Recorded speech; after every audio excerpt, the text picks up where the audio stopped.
Okay, we are go. Today was awake. Well, yeah, I kind of got up.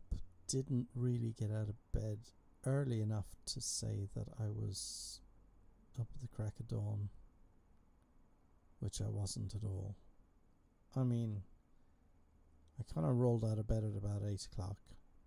It was difficult. It wasn't that I didn't want to get up, it was just that I kind of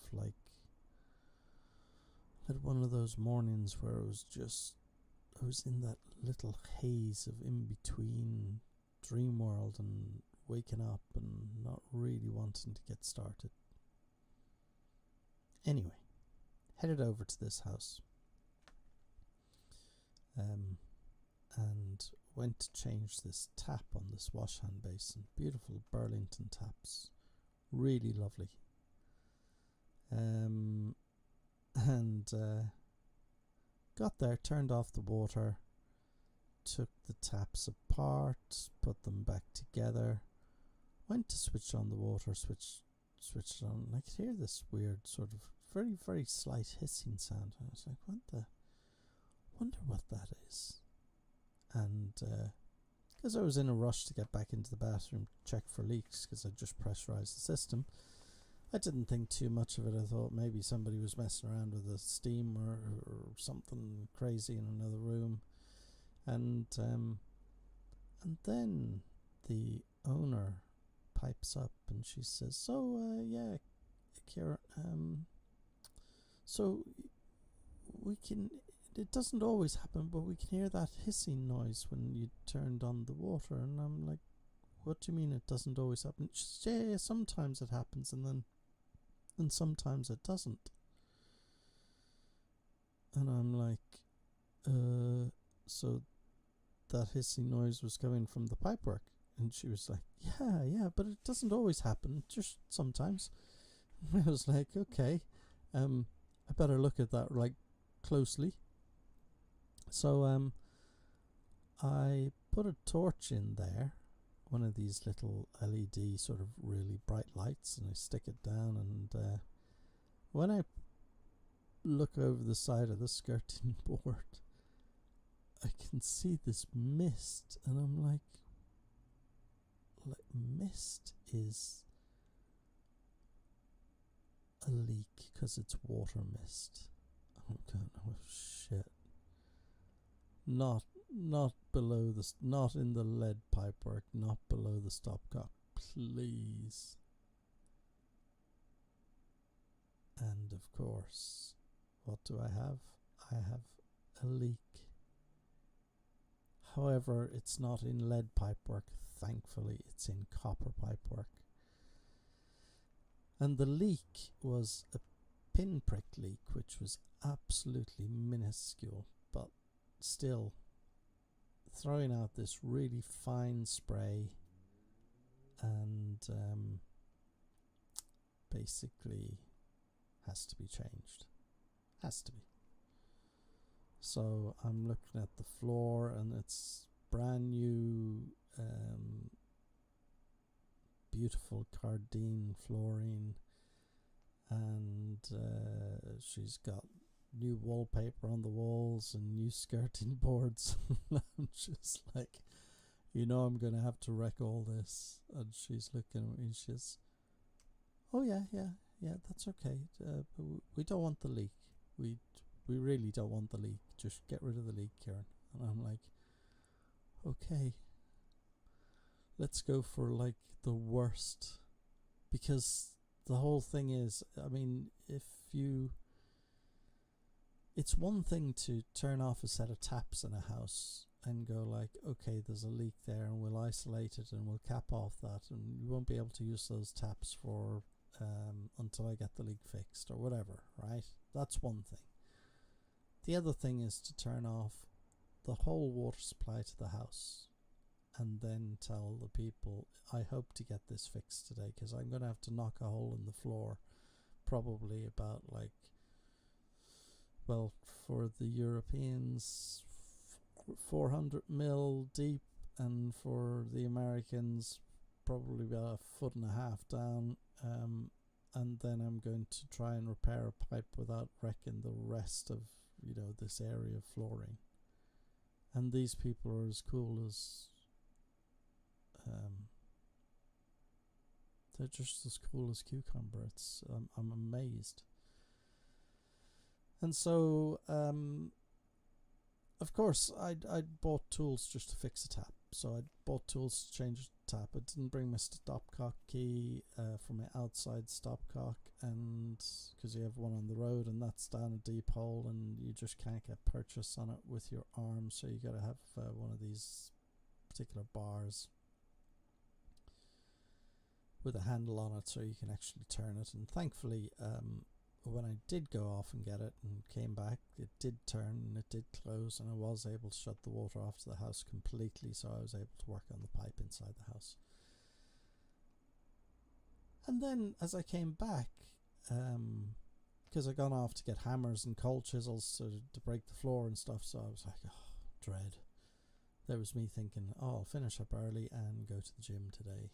But instead I ended up finishing late and going to the gym. So when I got back I was like, oh, tired. Anyhow, I get back and she turns around and she says, oh yes, my husband wanted to ask you about something else. And I'm like,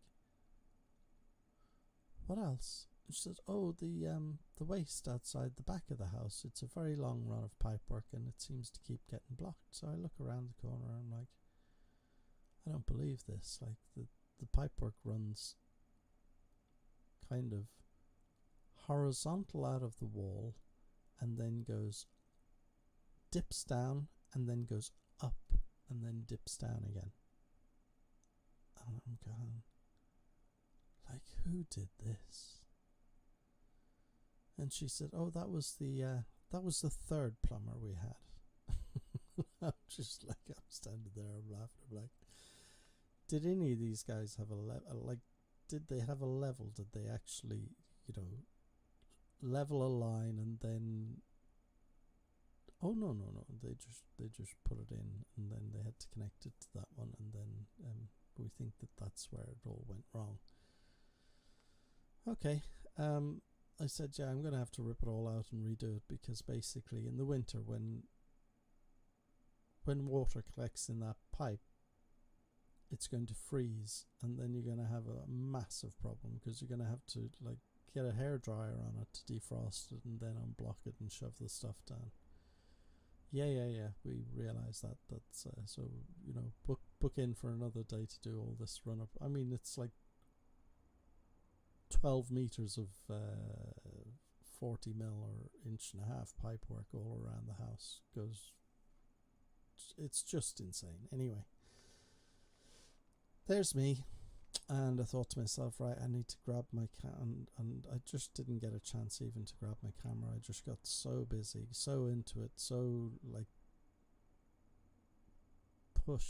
pushing myself to get this done, because you see when your clock goes tick tock and I've got 4 hours to do this job, and I'm probably needing about 5. Because digging out concrete when it's encased in a pipe is the worst job in the world. You hit that concrete stuff the wrong way, and what'll happen is you'll burst the pipe again in a different section. So I ended up drilling 7 mil holes, or half, what are they? I suppose, what's 6 mil? 3 6s, 18.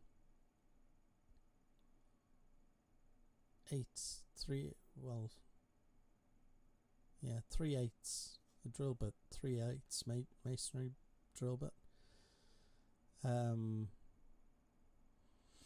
Using that to drill holes in the concrete so I could get through the concrete and into the sand bed where the pipe was supposed to be in, but it wasn't encased in sand at all. The bottom half of the pipe was encased in a little bit of sand, and the top half was just, I mean, concrete was thrown on top of whatever sand was there, or sand and cement, and nice wet concrete because it all enfolded and grabbed around the copper pipe. So it's just like the whole pipe going back through underneath the floor, I know, is being corroded by cement, and one of these fine days in about 10 years time, that pipe's going to burst, and because the cement will actually corrode it enough to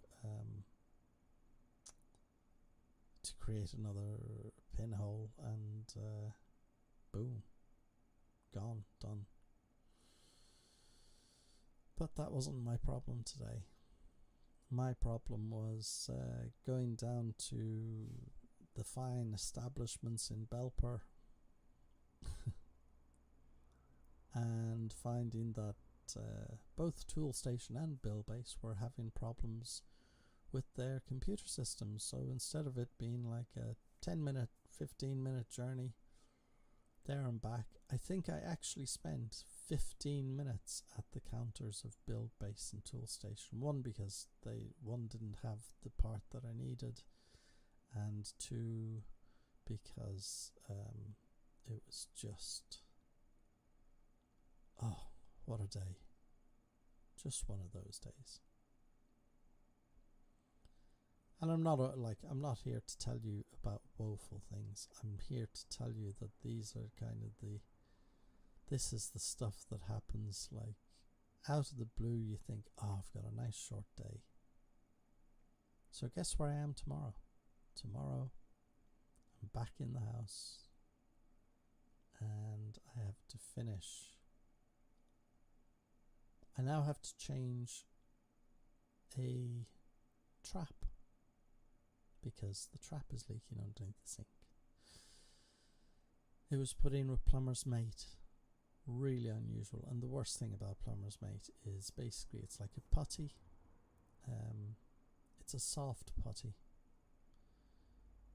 I just use silicone these days. Silicone is fantastic. It's just like whack a load of silicone around the thread. End of. In 10 hours, that stuff is never going to leak.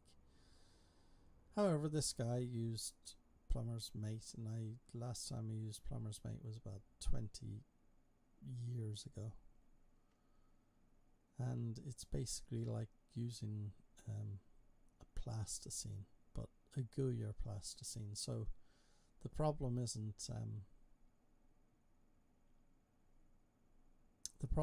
leak. The problem isn't the waste. In fact, it's going to be quite easy to take out that trap, or not trap, it's like a push plug.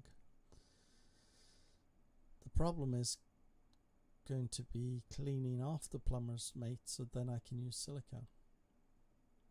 And then I've got a silicone seal to do on the bath, and then gone. And then tomorrow afternoon, I hope, I can install a dog shower, and that's going to be cool, because I haven't installed one in a while. And then I had another call today to see if I can install another dog shower, which is great. And I love installing these dog showers. They're just they give so much pleasure to the owners and to the dogs. I mean, the dogs love them, but I think the owners love them more, because they don't have to drag the dogs up to a bathroom upstairs and watch them scratch the bath or the trays or anything else. And of course, every dog that ever got wet gives a good shake afterwards, hey? So yeah, muddy paws outside the door, it's a great thing. It really is. And as much shampoo as you want, and it'll only cost you pence every time you wash your dog, instead of like 50 quid down at the local dog person who shampoos and manicures and cuts dogs' hair or whatever they do. But since we're all going to be kind of more cost effective going into this winter, it's going to be a fantastic idea. And what I'm going to do is, because tomorrow I'm going to finish earlier, I know I am. I'm then going to put up photos of these dog showers, and I'm going to start doing split screens because that's the next thing I need to learn. And also this audio seems to be ever so slightly out, which is now seriously annoying me. It's just like milliseconds. I don't know whether that's the audio on the camera, or how can it be? It's all digital, damn it. Anyway, another fine mess, I guess. So yeah, it's like 10:15, and I'm really happy I'm doing this again, because it seems so easy and natural to do. There's no sort of like, clipping and cutting and trying to figure out like, which piece will I leave in? Should I try and put music over that whirring drill? No, we'll just talk about the stuff that I did today. Talk about it. And maybe if I got my together, then I'd actually show you footage and talk over it. That would be incredible, wouldn't it? That would be insane. I'm really going to try and go for that tomorrow. I fixed my DJI, re-downloaded the app, my Mimo thingamawhatsit. That went on the blink the other day. I'm still waiting on people to get their heads around Discord and call in, so that's taking a little while. I know you're all dying to talk to my special guests. I may be going fishing one of these fine days down to the other side of Leicester. I think I'm going to make that a priority. So I need like more subscribers so I can do live streams from my phone. I need like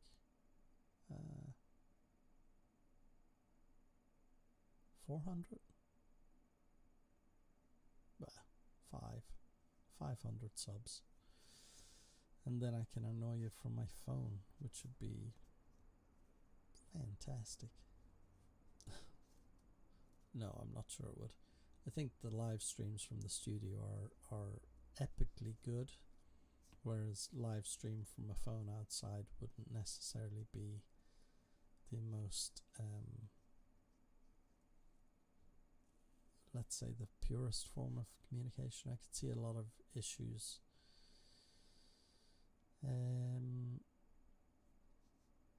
I've also been going to the gym for like 3 weeks now.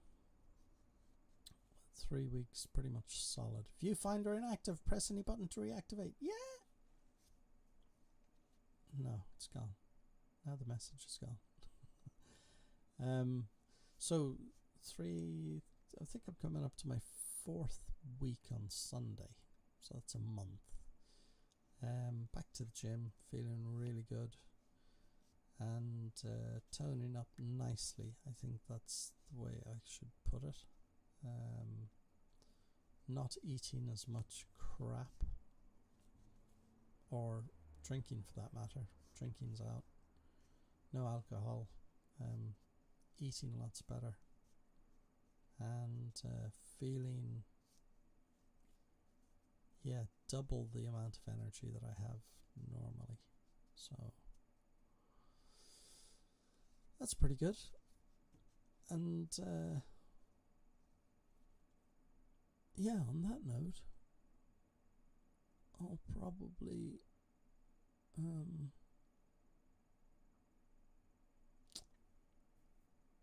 I'll refill my day tomorrow and pop back on tomorrow evening and give you a rundown of what happened to me in this exciting life.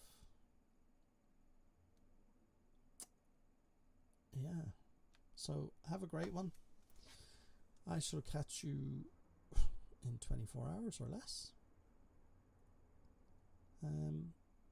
with hopefully somebody else on the stream who will pop in and say hi. Catch you later.